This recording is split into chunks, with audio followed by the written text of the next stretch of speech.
right, good morning, good afternoon, and good evening, and welcome back to another episode of IT Pro TV. I'm your host, Don Pizzette, back again with Mr. Ronnie Wong. How's it going, Ronnie? It is going extremely well. I did photobomb the Kim Kardashian and Kanye West wedding, so I'm in every one of their wedding photos. Nice. Yes. Was it as elegant an affair as you had hoped it would be? It was a little bit on the cheap side, to tell you the truth. Well, congratulations to the newlyweds, I suppose, if anybody right. even cares about them. But I am going to comment here real quick that this is a special sauna edition of IT Pro TV. The air conditioning team is actually here working on the roof right now. So if you hear crazy footsteps, it's not Santa Claus landing to bring us presents. It's Santa Claus landing to bring us air conditioning. Yes.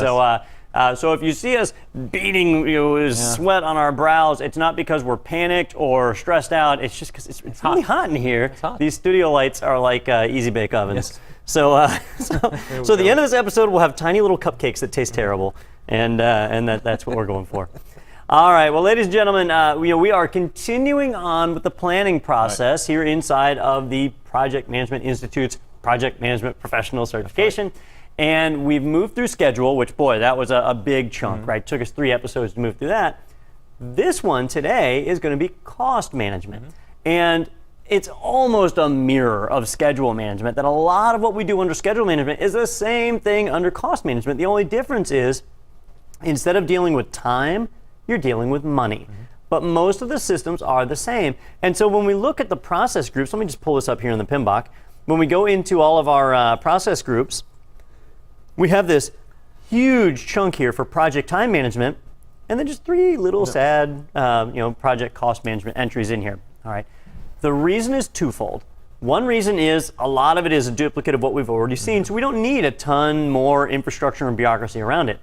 The second reason is not all project managers out there manage their budget also.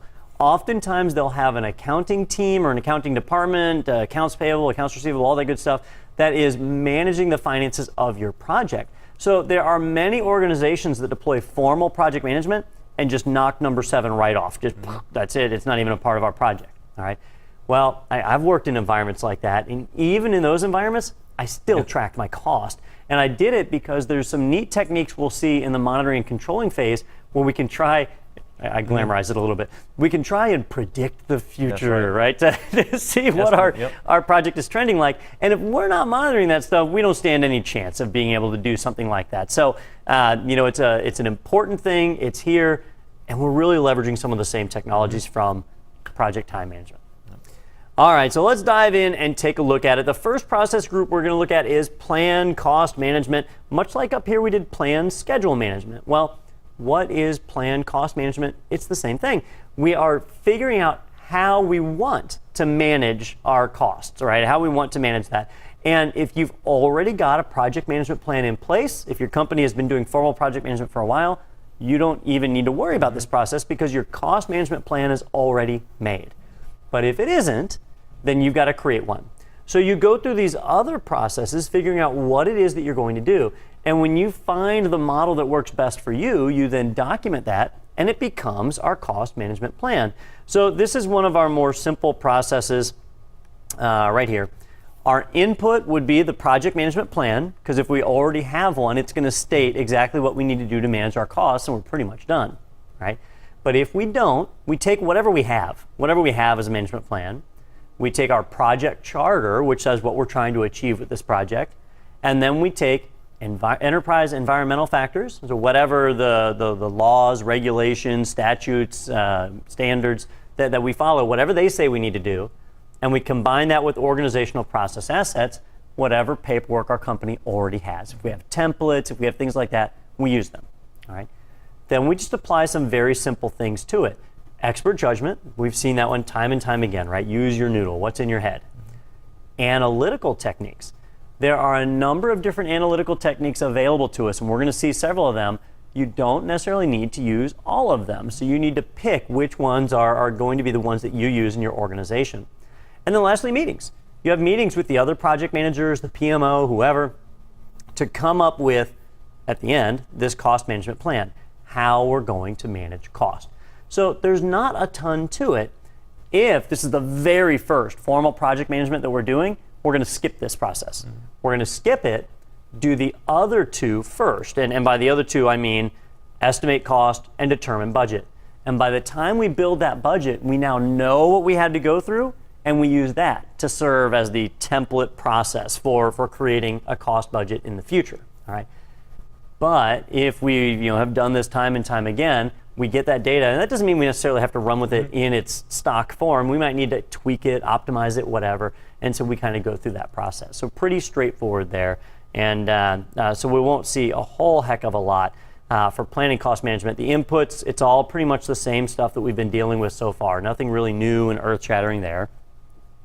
Tools and techniques, again, nothing really new and earth-shattering, just analytical techniques. We break down the different tools that are available to us and which ones we adopt, which ones we choose to use. We're going to take a look at these here in a minute, and you'll see that some of them are really not appropriate for small businesses, so they're just useful in large organizations. So you kind of pick and choose based on what works for you. And then lastly, we have our output, that project management plan. And it should contain a number of different things. And I've actually got a little template here. I'll show you. It's a little easier to swallow here. Let me get my IT Pro TV templates and cost management plan. Here we go. So we specify some really simple things. These are guidelines that we're going to follow as we deal with our budget. First off, level of accuracy. When we do estimates, there's always room for error. So we specify right off the top, what is our expected level of accuracy? What error rate do we want to allow? All right. Units of measure. Are we doing this in US dollars or the euro, or what is it that we're using to serve as our currency unit of measure?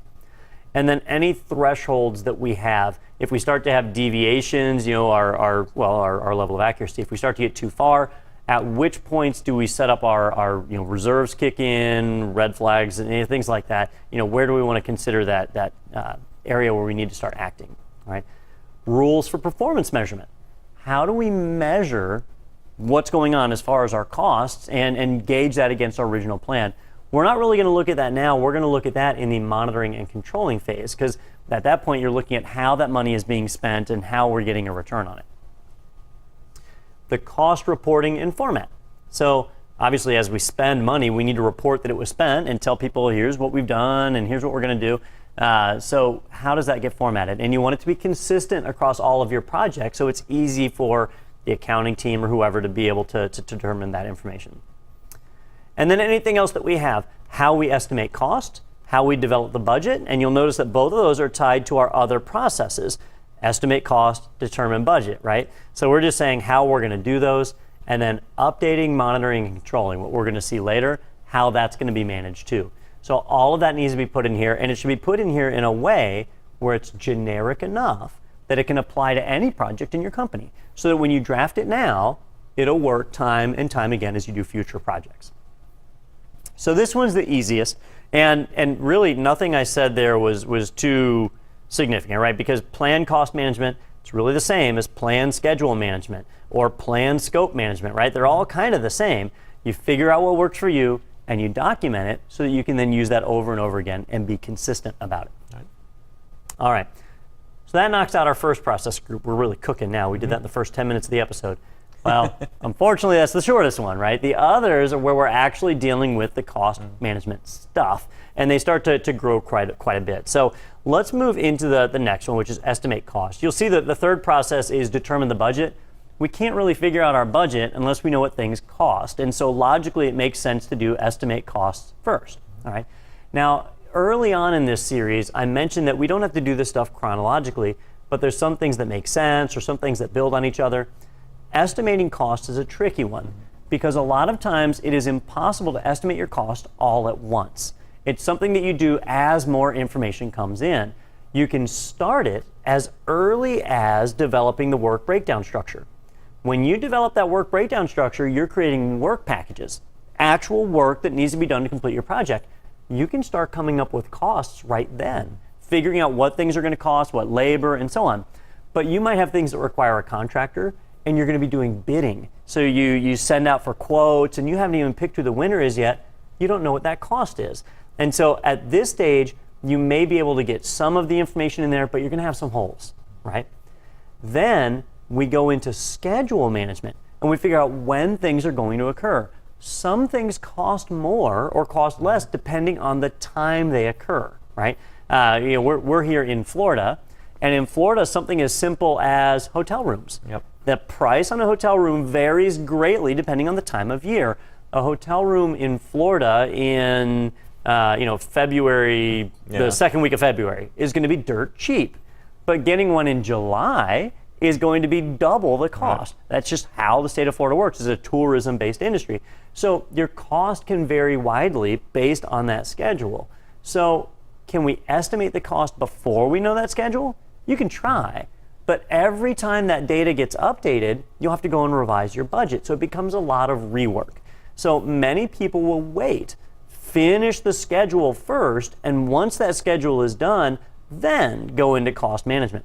It's up to you. They don't have to be done chronologically. They can be done mix and match. Personally, I usually develop it as I go. So as I go, I'm creating those numbers and updating and so on. And only once the scheduling is completely done do I then go back and revisit and say, all right, I shouldn't have any more holes. Everything should have a dollar sign attached to it, and go back and recalculate. So just be aware of that. The order this occurs in can vary. All right, but when we're ready to estimate cost, we want to get granular. We want to look at an individual piece of our project, normally an activity or a work package, and come up with what the cost is going to be. And the cost is actually going to be a mixture of two things in most cases. It's usually going to be a mixture of labor and materials, right? Labor, you've got employees doing work, and they probably have an hourly or salary wage that's got to be accounted for. And then materials, if you're doing something that creates a tangible good, like building a house, you've got a lot of materials, wood, shingles, cement, all that stuff that goes into it. And so we need to know estimates not just on the cost of those things, but on the quantity of those things, right? Ronnie, do you know like a 2x4, they normally get them in what, like 8-foot sections or 10-foot? Yeah. And they run a couple of bucks each, right? Let's just say $3 each, right? Well, okay, great. Now I know, hey, if I get a 2x4, it's gonna cost $3, wonderful. Well, how many do I need? Yeah. Do I need 5? Do I need 500? Do I need 5,000? I actually have no clue how many 2x4s would go into building a house, but I imagine it's a lot. And so we need to estimate not just the cost, but the quantity of a lot of this stuff. And that is important. Same thing with your people. I might know that a web developer is going to cost me $25 an hour. But how many web developers do I need, right? I don't know that. So I might have to reach out to my subject matter experts and find out that information before I can get a really good cost estimate. So let's take a look at the estimate cost process, which I have parked around here somewhere. Here. All right, the first thing you'll notice is this is another full one, right? We got a lot of stuff in here. Our inputs are a lot of stuff, right? A cost management plan, if we have one. If we don't, we can make it by without it.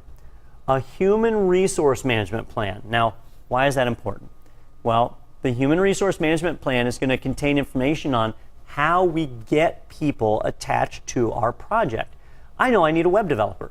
How much is that web developer going to cost? Well, my company might employ several different web developers, and some might be brand new out of college and they're making $20 an hour. And others might be professionals that have been with the company for 20 years and they're making $50 an hour. And so now I don't know which one I'm going to get. So I need to look at my human resources management plan. I need to approach whoever it is that starts to issue people and start to nail that down and say, hey, I know I'm going to need 3 web developers. Who can I get, and what's their salary or what's their hourly rate so I can start to budget for it, right? We can't just go with that generic placeholder anymore unless we're lucky enough to have every person with a generic placeholder make the same amount of money, which is not terribly common. All right, so that human resources plan we haven't covered yet. We haven't gotten to the human resources knowledge group yet, so we'll take a look at that one in the next few days. But if we've got it, we grab that. Our scope baseline. The scope baseline isn't going to have much in there that's terribly useful for us except for one big thing, which is the total project budget. We need to know what we're working against. Our project may not have a budget yet. If it doesn't have a budget, it's the result of these estimates that'll create it. But if we already have a budget, if my budget is $1 million, then as I start working on these estimates, I know what I'm working against. And if I start to go over that while I'm in the estimation phase, I need to find some alternatives and do some alternatives analysis. All right. Other things that we bring in are project schedule, right? I already hit on this, is based on our schedule, certain things can cost more or less based on timing, and so we need to know that schedule. Our risk register. The only reason we've got risk register here is that, and again, we haven't reached the risk knowledge area yet, but with the risk register, one of the things that we might do is see a risk, and the way we address it is by setting up a cash reserve. All right, we might set a cash reserve just in case something happens. So we need to be able to look at the risk register to factor in that cash reserve. Right? Let's say that we are planning a outdoor rock concert. All right, and one of the risks is that it might rain. So the risk handlers, they're going to make some decisions. They could say, you know what, forget it, let's just do an indoor concert. Now the risk is gone, we don't worry about it. But they might say, you know what, let's do this. Let's put down a deposit on renting some tents for that day, all right? And if it looks like it's going to rain, we'll call that in and say, get those tents out there, right? But if it's not going to rain, we won't, and we're just out the deposit, right? This is a very common thing. So they put that in place. Now I need to have in my estimate costs what that deposit was, right? Because that's money we're going to spend no matter what. And then the reserve that says, if it rains, we got to call in the tents, and here's the X amount of dollars we have to pay extra. I need to be aware of that. So the risk register is an input here because I need to see anywhere cash reserves are involved. Or if we're purchasing insurance premiums, things like that, anywhere that is, I need to identify. And then our two favorites, right? Enterprise environmental factors and organizational process assets. You know, we do have one here in a minute under determined budget where we have organizational process assets without enterprise environmental factors. So it's not always a given, but you do normally have those two turkeys right there. All right, so we take all that information, and what do we do with it? Well, we do a lot with it. Coming up with a budget is hard. It's hard because there's so many variables. It doesn't come down to just the purchase of a particular item. There's always more stuff involved. There's taxes and shipping. There's man hours for the purchasing itself. There's all sorts of different things, contract negotiations and stuff that gets in the way of cost. So we have a lot of tools and techniques to help account for that. Some of these we've already seen, right? Expert judgment, we already know that one. Analogous estimating, right? Analogous estimating, just to refresh because we saw this with the schedule, is I need to find out how much something's going to cost. I can look at my other projects and see if somebody else has already done what I'm doing. And if they have, I can find out what it costs them and just use that, right? I know I need to rent a flatbed truck for 3 days. Let me go look at some of these other projects. Did anybody rent a flatbed truck? Oh, sure, here's somebody. How much did they pay? Let's use that for my estimate, right? Now, if it's an old project, if enough time has passed, those numbers might not be accurate anymore, but at least it gives us a basis to start on, and then we can start reaching out and getting some actual quotes, right? That's where analogous estimating comes in handy. The positive is it gives you a pretty accurate result in a very short amount of time. It's very fast, very, very low labor intensive to come up with this estimate. On a negative side, it kind of assumes that you have historical data, that you have other projects that you've worked on, or that you're dealing with a third party who's sharing that information with you, all right? If you don't have those, you can't use analogous estimating. It's not going to help you, right? You can go on the internet, but all the numbers on the internet are BS anyway. So, so you go out there and somebody says, yeah, we deployed Linux across our entire school board. It cost $5. And then you find out that, yeah, it cost $5, but then they spent $20,000 in hardware cost or whatever. So there's always these extra things that they never mention. So we do have to be careful with analogous estimating if it's even an option. Parametric estimating. This one is also fairly accurate, but it does make some other assumptions. With parametric estimating, what we're doing here is saying, I don't know the numbers, so I'm going to pay somebody else. I'm going to pay somebody else, either a third-party entity who just comes in and they have that information together already, or more commonly, I'm going to get some kind of a software package. Some kind of a software package like Timberline for construction that I can plug in my data and it will generate the cost estimate for me. The cost of the materials, it'll even put a little reserve in there for fluctuations in pricing, the cost for labor, and so on. I'm getting my estimates from statistical data gathered by a third party and either presented to me directly or through the use of some kind of software, right? That's what parametric estimating is, all right? It's rarely free, and so it almost always costs money, and it almost always requires a subscription. This is data that's constantly changing. So if you're using parametric data from a year ago, it's out of date. You're not going to get a very accurate result. So when you sign up for a service like this, there's usually a monthly fee that you're having to pay to keep subscribed so you have the latest data. Again, not something that may be available for a small company, but for a large company, it can be a necessity. All right, bottom-up estimating. Bottom-up estimating is a technique that we use when we have no idea what the cost of our project is going to be. So here I am looking at this work breakdown structure, this layout of all the different activities that need to be completed as part of my project. I don't know how much it's going to cost. So I need to create one big fat number that represents the amount of money I'm going to have to come out of pocket to finish this project. But instead of looking at it big picture and trying to figure it out, we go to our work breakdown structure and we go to the bottom level of that work breakdown structure where the individual work packages are, and we estimate each of those individually.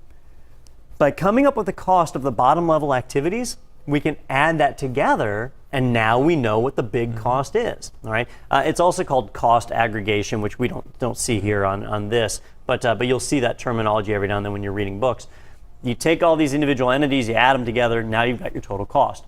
This is one of the most accurate forms of estimating because you're addressing each activity individually, and you can get quotes from experts in each individual one, so it works out really well. But it's also the most time and labor intensive. It's a lot of work to go out and get all those quotes.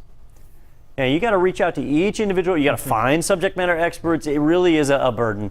And so that's the one that we used as kind of a last ditch, saying, hey, I guess I have nothing else. I don't have any analogous or parametric data to use, so I'm just going to figure this out myself. Let's go this way. And we total from the bottom up. All right. So those are three that we've already seen. We saw those with schedule, same thing, just money now instead of time. And same thing with this next one, 3-point estimating. 3-point estimating, you'll remember, actually, hang on, Ronnie, you've got this in your notes, the formula. I mean, it's not a crazy complex formula or anything, but let's see if I can find it. Here we go. With 3-point estimating, this is where we have our quotes, right? We go out and we get quotes from different people or from one person. We go to that one person, we say, okay, we're going to build this house, or I need to purchase wood. What is the best case scenario price? What's the worst case scenario price? And what's the most likely, or the normal price? Okay, and they'll give me those 3 estimates. We then feed that through a very simple formula to generate a result, and that result tells us what we're most likely to pay. So the formula, again, we covered this in schedule, but just to refresh us in case you skipped that episode for some reason, is that if we want to do the triangular distribution, which is not as accurate, you basically take your optimistic value, your most likely value, and your pessimistic value. You add them together and divide them by 3, effectively averaging them. And you take the average, and that's the number that you act on. To make it a little more accurate, though, because the optimistic or pessimistic might be outliers. They might be massively way off from what the most likely is. We may choose to do a beta distribution. And this is the way that I normally see it. I don't think I've ever done triangular in production, but beta, the beta distribution is what I normally do. And that's where we take our optimistic and our pessimistic, and we add them to the most likely, but we multiply the most likely by 4. That assigns a heavier weight to the most likely. It makes it count for more. And then we divide it by 6, again, taking the average. All right. This makes sure that an outlier on your pessimistic or an outlier on your optimistic doesn't sway your estimate in a way that's negative. All right. If you've never seen that before, jump back to the schedule management episodes, because we work through a few of them and do the math on it and give you a chance to see it. The only difference is in that episode we were talking about days, now we're talking about dollars. So other than that, it's the exact same concept. All right. So as far as that goes, not really seeing anything new here. Same stuff that we use. Reserve analysis, again, same things. We're about to see our deviation, but up to this point, it's all pretty much the same. Reserve analysis is where we just look at what's being done and we say, all right, which of these estimates do we have where the error rate might be a little higher? Which one of these have the most unknowns? And in those scenarios, we may need to build in a cash reserve. All right. Just like with schedule, though, we need to be very, very transparent about that. When we create our budget, if we quote one number for our budget for the project, that needs to include the reserve, and the reserve should be clearly noted that, hey, my project is a $1 million project, and I've got $50,000 in reserves built into it. So that should be clearly noted as a budget item. And that way, when people look at the project, they know, hey, it's $1 million project, but they only expect to pay $950,000. It's only if something goes wrong that they have to tap into this other $50,000. We want to make sure that's out there because, excuse me, people need to know when things are going wrong. You know, when we're tapping into that reserve. Hopefully we don't have to, but if we are, that we know it's there. But the other thing is to avoid the appearance of impropriety. That $50,000 is sitting there earmarked for trouble days, right? Rainy days. We don't want to be tapping into that to offset things that are mistakes or whatever that were made on our part. So we need to be very transparent about those reserves. How much do you need in reserves? Well, there's no one-size-fits-all formula here. It comes down to the error rate of your calculations.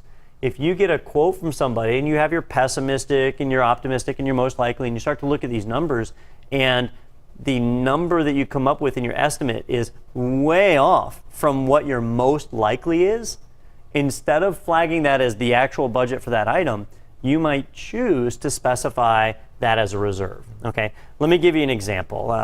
I know I said refer to the other episode, but I'm going to do an example anyway.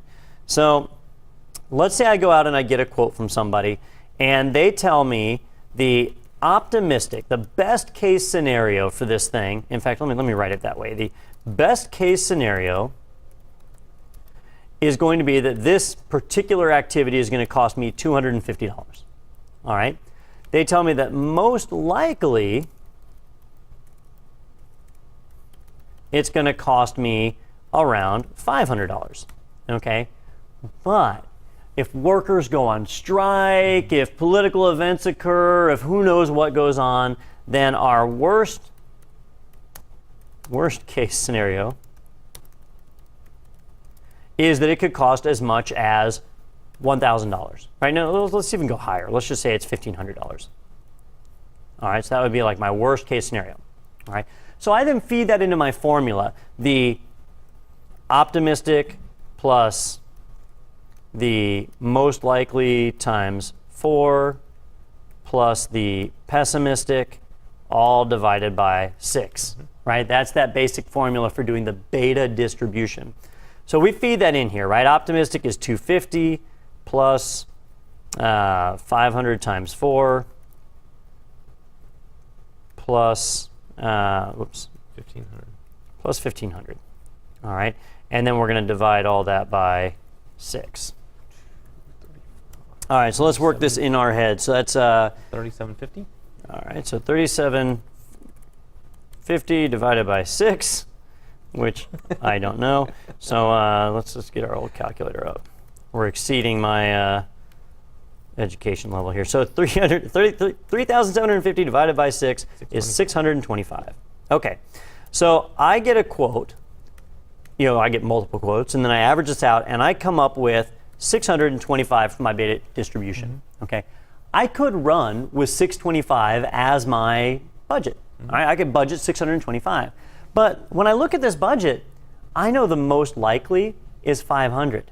Okay, this 625, that's over 20% higher than the most likely. Okay, so do I want to just incorporate that in, knowing that I could be 20% off? Well, I need to go back and look at my cost management plan.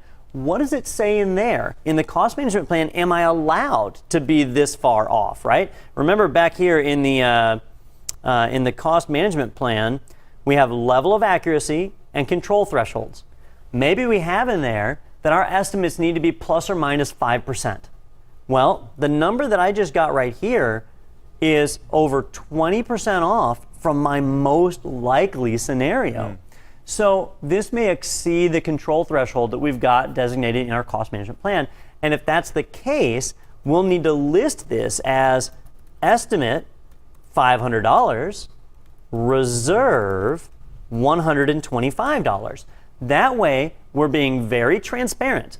We're acting with that 625 that we came up with from the beta distribution, but people know that this is what we expect to pay. We expect to pay 500. That's our most likely. But now we've got that reserve built in of 125. We stick that in our reserve funds, and we specify under what conditions that money is accessible. You might have $50,000 in that reserve fund, and this is just 125 of it. but you put in that reserve note, when you designate this the reserve budget, you specify this $125 is earmarked for this one activity. If this one activity goes over, here's $125 for it. If some other activity goes over, this $125 is not for that, right? It cannot be touched for that. So you're designating it, being very clear and transparent about what that reserve analysis is for.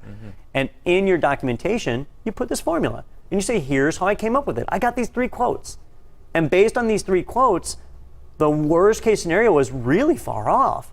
So I felt the need to do a beta distribution and come up with a reserve to put in there. Here's how I did it. I didn't make this up. I am acting in good faith on the number that I was quoted as the most likely, but I'm just putting in a little safety net, right? Transparency is very important.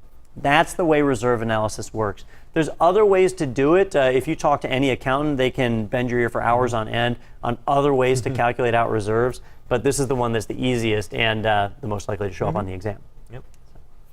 All right, well, Ronnie, I just noticed that we're out of time on this segment, so why don't we stop here and take a break? Okay. And when we get back, we've got some more tools and techniques. Everything we've talked about so far is kind of stuff we've already seen, so we're about to move into some that are new, which is exciting, right? Right. All right, well, ladies and gentlemen, stay tuned. We'll be back after this.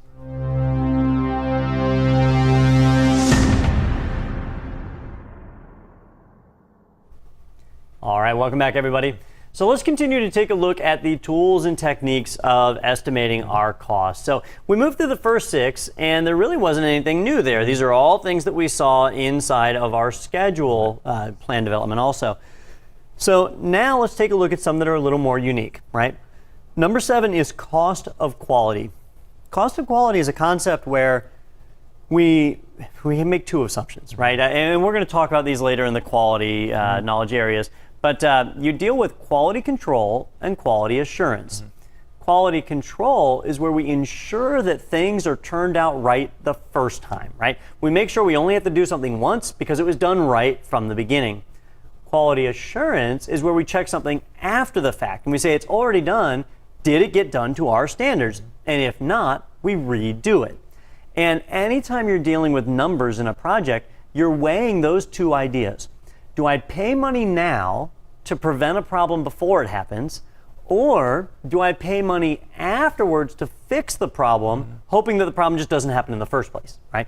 And normally you'll do a mixture of the 2. You'll do a mixture of quality control and quality assurance. Well, both of those have a cost. Quality control always has a cost. You're putting money in place to prevent a problem from occurring. Quality assurance may or may not have a cost because it's dependent on the problem actually happening, right? So if I'm going to build a house, somebody's got to put up the walls. There's a chance they could put the wall up wrong. And if they do, they're going to have to redo it. So do I spend some money hiring somebody to go and check the blueprints and stuff before the wall goes in to make sure it's done right? Or do I just let them put up the wall and pay somebody to come in and check to make sure it's right after the fact and then have them redo it if it's wrong, right? And Ronnie, you probably remember this building, right? We've got that wall on the other side of the building that one end of the wall is off by about 4 inches. It makes it a diagonal wall. That's the kind of mistake that can happen in a building. It wasn't supposed to be that way. It's just kind of what happened. So there is a cost of quality. And the PMI, they actually have a little chart in the PMBOK, and here we go, which they have the cost of conformance and the cost of non-conformance. That cost of conformance, that's like quality control, making sure that you conform, that you do it right the first time. And then cost of non-conformance is if we don't do it right, what's it going to cost us to fix it, right? To put it right. So under cost of conformance, it's prevention, right? Prevention, making sure things get done right from the beginning, training, documentation, equipment, time, and so on. And appraisal, right? Testing, making sure that something works and going through some experiments. And then non-conformance, rework. Maybe it's so bad you have to scrap it, right? A funny story. There was a Publix grocery store that was being built here in town. It was a long time ago. It's closed now. But when they built it, they brought in this big crane and they put up the 4 walls to the building. And then they realized they didn't have a way to get the crane out. Yeah. They put these walls up around the crane and the crane was stuck. And they had to tear down one of the walls to get the crane out. It was hilarious to us, not to the people on the project. But But that's a true story right there, and the crane was stuck inside the building. Very funny. But so in that case, one of the walls had to be completely rebuilt. They had to tear the wall down, get the crane out, and then put the wall back up. So that's the kind of thing that happens with nonconformance. That obviously cost money. They had to buy new bricks. You can't tear down brick walls without breaking a few of them, and so they had to redo that. That increased the cost of the project. It was a big mistake. Where did that money come from? Did it come from insurance, right? Was it a bonded thing that gets covered by insurance? Or did it have to come directly from the reserves of the project? Or did that make the project run over budget and somebody had to approve the expenditure to move forward? The money came from somewhere. And we just want to make sure as project managers that we try and see that coming, that we see incidents like these as being possible and have the reserves to be able to deal with that. All right. They also list things like liabilities, right? That if you get a workplace injury or something like that during the project, lost business. You see lost business all the time when there's road work that's being done and access to a building gets cut off. That people do lose money because of that. As we do projects in our own organization, there might be things where we lose money. We'll use IT Pro TV as an example. Anytime we shut our website down for maintenance, we might be losing customers. If somebody tries to come to the site during that time and sees it's under maintenance, they go, well, I'm not going to sign up with this company, they're under maintenance. So that's the kind of thing we have to watch out for. So when we talk about the cost of quality, we're talking about exactly that. How much money do we need to set aside to either prevent problems from happening or to fix the problems once they occur? Right. And we'll see a lot more of that when we get into risk and the quality knowledge areas. All right, our project management software. Now, I always thought this one was funny.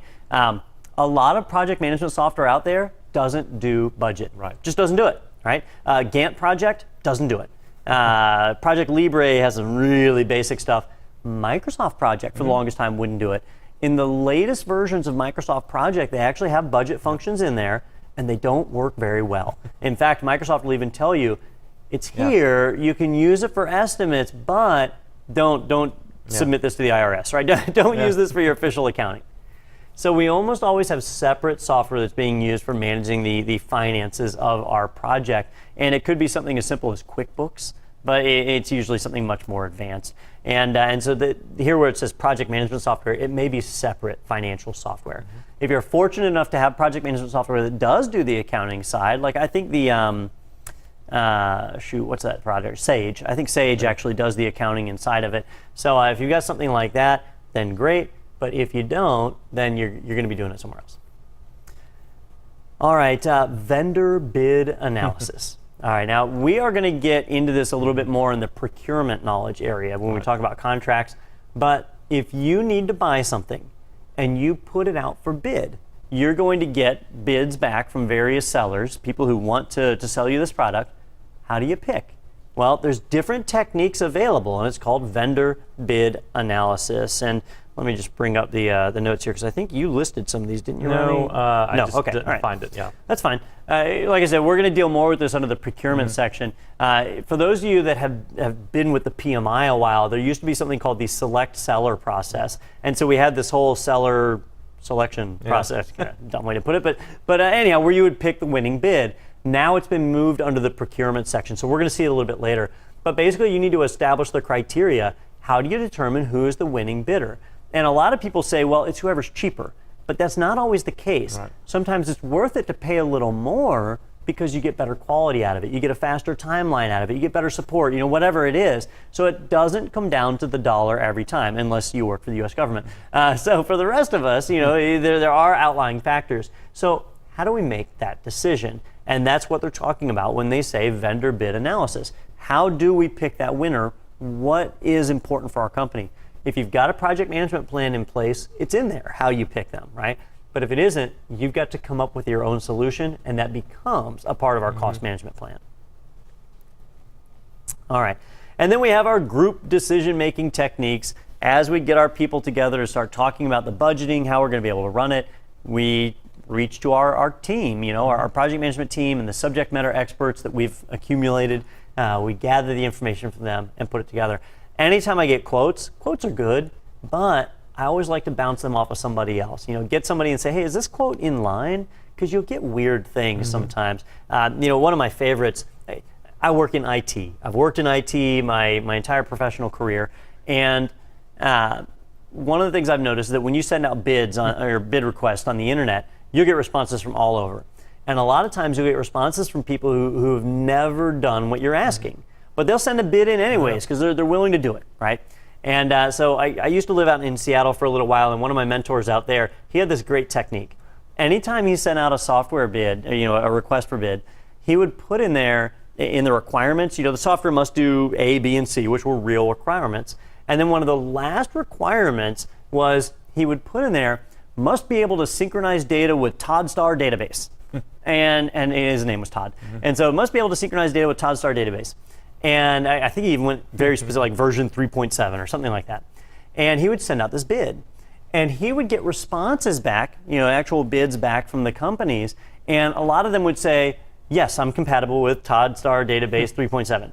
And he showed me that. And I said, why would they say that? Why would they say they're compatible with the product that you just made up? It's not even a real product. It's something he made up out of his mind.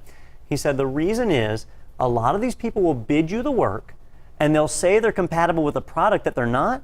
And then once you get going, they'll say, oh, we have to do custom development to support that, and your costs go up. And he learned that the hard way years before, and so he built that into his request for quotes, and that way he would be able to gauge whether a company was doing that. And he knew that if they put on a note there, we're unfamiliar with that database, or no, that was a quote that was going to be a little more accurate. But unfortunately, in the IT contracting world, a lot of people just don't know the word no. They'll put whatever they want on that quote, knowing that they can charge you extra for additional build time down the road. It's not an uncommon practice. So when we have group decision-making techniques, these are the things that come up. When we get our groups together, we start making decisions, you find information from people like that, and you use that as part of your decision-making process. So, yeah, one of the more entertaining anecdotes that I have. All right, once all that's done, when we've used whatever of these works for us, right, and it really is, you're just going to pick a couple of these, because if I've got an analogous estimate, I don't need a parametric estimate. I don't need a lot of these others. So we figure out which ones we're going to use, and then we make our decision. We find out what our activity cost estimate is going to be. All right. Now, notice they say the activity and not the work package. All right. When we did our schedule in the last couple of episodes, we were scheduling activities and not work packages. The difference being that an activity is normally going to be following that 880 rule. Tasks that take more than 8 hours but less than 80 hours, not normally outside of that. All right. And the reason is it's easier to deal with that, easier to deal with the chunks of time like that. Well, money is the same way. You don't want to micromanage your expenses based on individual work packages. It might be a 1 hour package or whatever. It's just too much.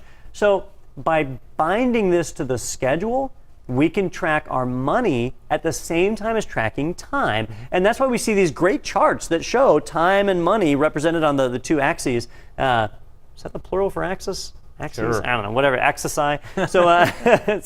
So anyhow, we can map time and money like that because we've tied them together. So you want your estimates to be tied to the activities in your schedule, which in turn are usually aggregates of work packages from your work breakdown structure. All right. Anytime you have an estimate, you need to document the basis of the estimate. How did you come up with that number? You should never make a number up off the top of your head. That's okay back in the charter phase, right? And as you draft that original scope statement, it's okay to make stuff up out of your head then. But by the time we get here to doing the budget, makeup time is over. This needs to be real numbers. You need to have quotes to back it up or formulas that you did. You need to be able to show that math. That needs to be attached to your estimates, right? So that if it goes wrong, if the estimate turns out to be wildly inaccurate, you can show why. You can show, hey, this is the information I had. It was the best available at the time. Here's how we reached that decision. I'm sorry it's higher, but that was the information we had at the time. And it's still wrong. You still have to deal with it, but at least people will understand that it wasn't malicious. It wasn't ineptitude. It was, you're only as good as the information that you have. And then lastly, project document updates. If we don't have a cost management plan, we look at all the tools and techniques that we used here, and we take that and we put it into a cost management plan, which becomes a part of the project management plan. So there's our project document updates. It goes in there, and now we're in business. All right, so this is how estimating the cost works. That took us, I don't know, maybe half an hour here of talking about it. Remember, you're going to do that for each and every activity throughout your entire project. And you're estimating not just the labor cost, but the material cost and quantity also. It's a lot of work. So don't think just because we talked about it in half an hour that this is easy and a quick thing. It's going to take a lot of work. Right. You know, it's a lot of nose to the grindstone, figuring that out and getting these numbers as accurate as possible. All right. So let's see. So that is our estimating cost. Once that's done, now we've got estimates attached to every activity. The rest of this is easy, right? Now we create our budget. Now that we know what each activity is going to cost, we can add all that together. Now we know what our project's going to cost, right? Well, there's still room for variation, but we have a pretty good idea of what our budget is, and that means we're ready to move into determine the budget. Determining the budget is the third process in the planning cost knowledge area, if I can say it. And it's got a lot to it, but most of it's pretty straightforward. The hard work is done. So we start off with our inputs. What are we bringing into this, right? So on our input side, we're bringing in that cost management plan, if we have one, our scope baseline, right? Most of this is the same thing that we had on the other side. But the main two things that we need are these guys right here, activity cost estimates and basis of the estimates. We need those estimates because that's what our budget is going to come from. The rest of these are the same as the estimate cost process. Then we figure out our budget. The easiest tool is this first one, cost aggregation. We just add up all our estimates, right? Simple addition like we all learned in elementary school and supposedly mastered, although I still have problems with. So we add it all together. When you have that all added together, now you know the total cost of your project. And since every estimate was based on fact, information that you could find, your overall project estimate is pretty good. It's a really good estimate. It's not going to be perfect. They never are, right? So we always have to plan for that. But if we've done our reserve analysis, and if you calculate a reserve on every activity as you went, now you add up the reserve amount too, and you pop that in. And so you might say, my project is $750,000. That's my cost, and I need $200,000 in reserve, right? But it's not just, I need a check for 200 grand sitting on my desk ready to be signed. It's these activities have these contingencies. Here's when I'll need to draw upon that reserve. Very black and white. That there is no just like random drawing for the reserve. Every dollar in the reserve should be earmarked for not just a particular activity, but a particular scenario in that activity. And if a different scenario plays out, that doesn't mean you can tap into that reserve. You need to do a change ticket and say, well, the money's in the reserve. It was earmarked for this result. We got an unexpected result, so I want to submit a change ticket to allow me to draw that funding. The change ticket will either get approved or denied. If it's denied, money stays in the reserve and you're out of luck. If it gets approved, you draw the money from the reserve and you go. But that helps us to prevent any improprieties, right? That it is shown the money goes in and out of the reserve based on what we specified. All right. So that's where reserve analysis comes back in, is we're not doing some overall generic padding or whatever. We're just doing an aggregate of the reserves that we've already calculated. Now, I do know some projects where once they get that total number, then they add 10% more, or whatever. You can do that. Technically, it's against our code of ethics, though. On the exam, you don't do that, right? Unless it's clearly designated what you're doing. Hey, I'm padding these numbers by 10%. Otherwise, our estimates, they really need to be true, accurate estimates of what's going to be done. Reserve needs to be clearly denoted as reserve. All right. Other things, expert judgment. Use our brains, right? That's why we get paid. So just basically evaluating these, putting the information together, making 1 + 1 = 2. Historical relationships. This is a good one because it's kind of like the analogous estimating. That if we're about to move into various cost things, if we're purchasing materials and so on, we probably already have relationships with various vendors, and a lot of times those can result in discounts. Right. So I used to get this all the time where we would buy computer equipment from CDW. CDW is a big computer and electronics dealer here in the United States. I think they're all over the world. But the more you buy from them, the bigger discount you get. And so we would go and get quotes. And the quotes were based off of what we had done at that time and the values that they would quote us. But when we went to place the order, if the order was a $60,000 order or whatever, we would get a discount on that. And so our historical relationship affected that quote, affected the overall budget even. So knowing that history, knowing that background of people you purchase from, contractors that you use, things like that are going to influence your ultimate budget. So be aware of those. Don't discount that. You know, it does make a difference. And then number 5 is the funding limit reconciliation. All right, this is a weird one. This is one that I ended up just having to memorize before the exam because it doesn't, in my mind, those terms just don't fit together. Funding limit reconciliation says if you have a budget of X amount of dollars, over time, you're supposed to spend that amount of money, right? So we need to reconcile our budget to time, right? And it's a concept that doesn't, like in my mind, it just doesn't quite click. So I made a chart. Let me bring this up. Where is it? Cost baseline. I call it a cost baseline because that's how I use it. But basically what you do is if you know what your costs are going to be, you can bring up, there we go, I was worried for a second. You can bring up this completely blank spreadsheet. You can bring up a chart and you can plot what your expenses are going to be. So here I am planning my budget. And in my budget of this project, I come through and I put on this date, I have an activity that's going to cost me $1,200. And on this date, I have an activity that's going to cost me $750. And I lay it out like this, laying out each activity. See how I've got the activities noted right here and what they're going to cost. So now I have a running total, and here's my cost, $36,880, right? That's how much this project is going to cost me. So there we go. I know it. I need $37,000. Let me go get a check right now for $37,000. Well, first off, that's not going to happen. But secondly, it's not that I need it right now. Some of the costs are right away, May 20th, right? But other costs are way down the road here, September 3rd. $9,000, that's a pretty big percentage. What is that, 25% of my budget I don't even need for 3 more months, right? Or I guess maybe 2, I don't know, 3 months, whatever. So way down the road. So if I take that money now, what am I going to do with it? I could stick it in a bank account, maybe draw some interest on it, or my company could continue to use that. My company might not have that money yet, but my company may know that, hey, sales in August will cover the $9,000 that we need to spend in September. So they may not have that money yet. If I go and ask for it, they may not have it to give it to me. So what we have to do is a reconciliation where we tie the money to the date. And I usually make a chart like this.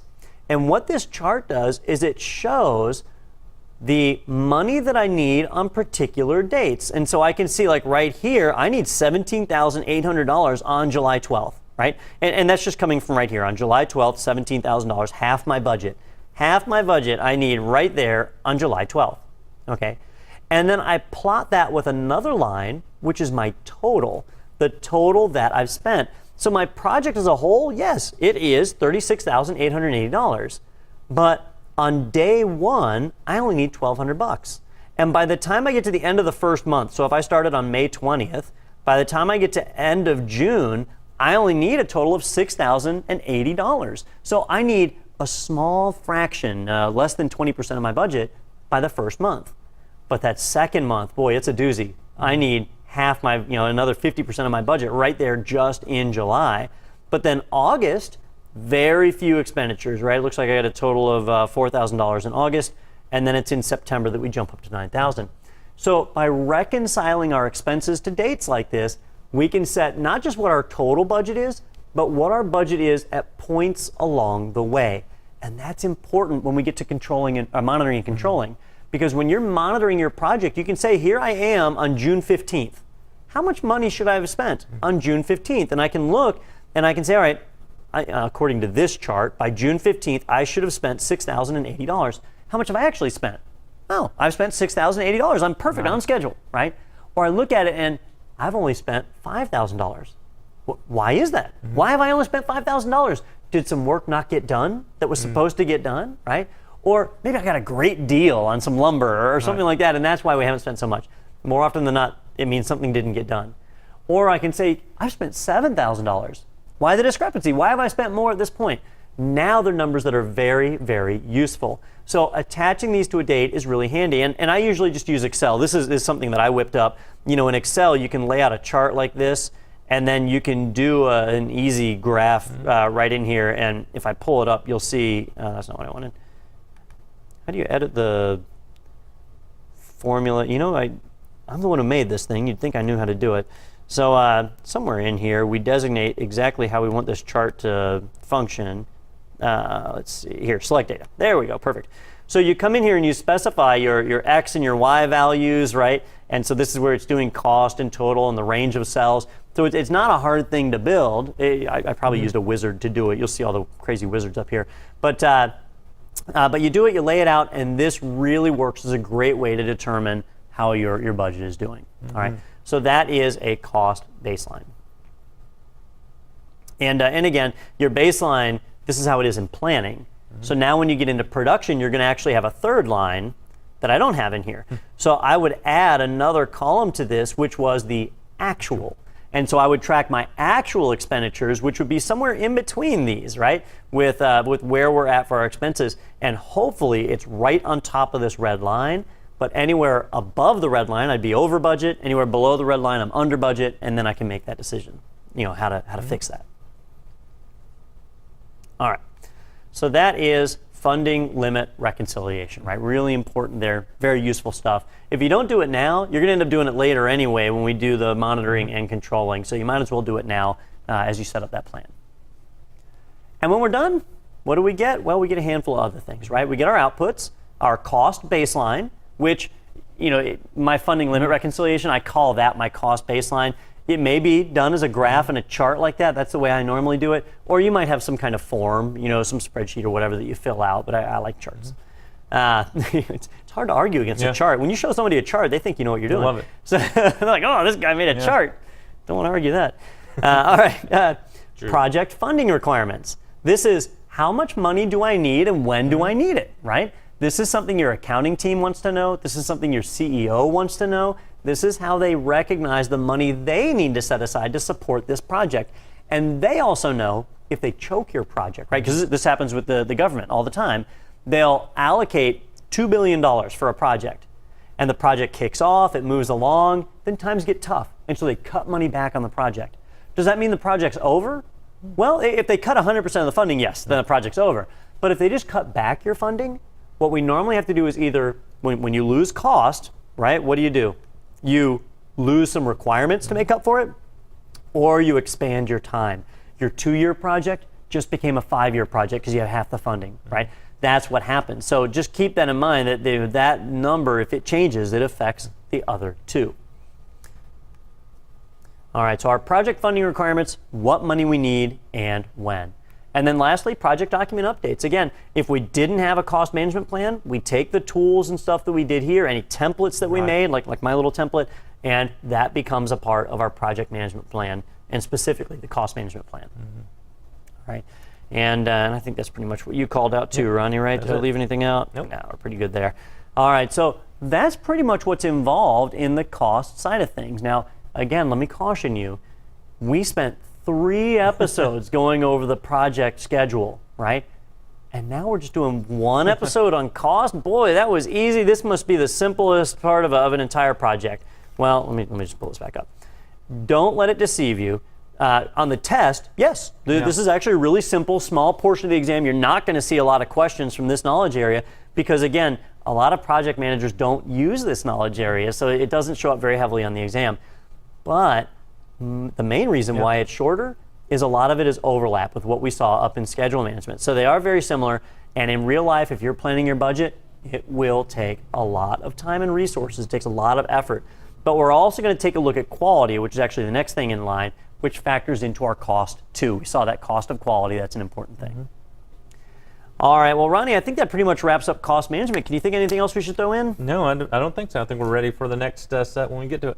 I think that we should mention, in the famous words of the notorious B.I.G., mo money, mo problems, right? That's true. So be aware of that. I don't know if that'll be on the exam or not, but it might. All right, well, ladies and gentlemen, I hope you guys enjoyed the show. Let me just remind you, if you have any questions on this, live during the show, you can go to itpro.tv/live. You'll see the chat box right beneath the video. Post your questions. We monitor and answer during the show. If you have questions after the show, use our Q&A forums. Just click that Q&A link at the top of all of our web pages. Right. It'll take you into the forums. Post your questions, and again, we monitor and answer. All right, well, signing out for IT Pro TV, I'm Don Pizzette, And I'm Ronnie Wong. and we will see you next time when the air conditioning is running. That's right.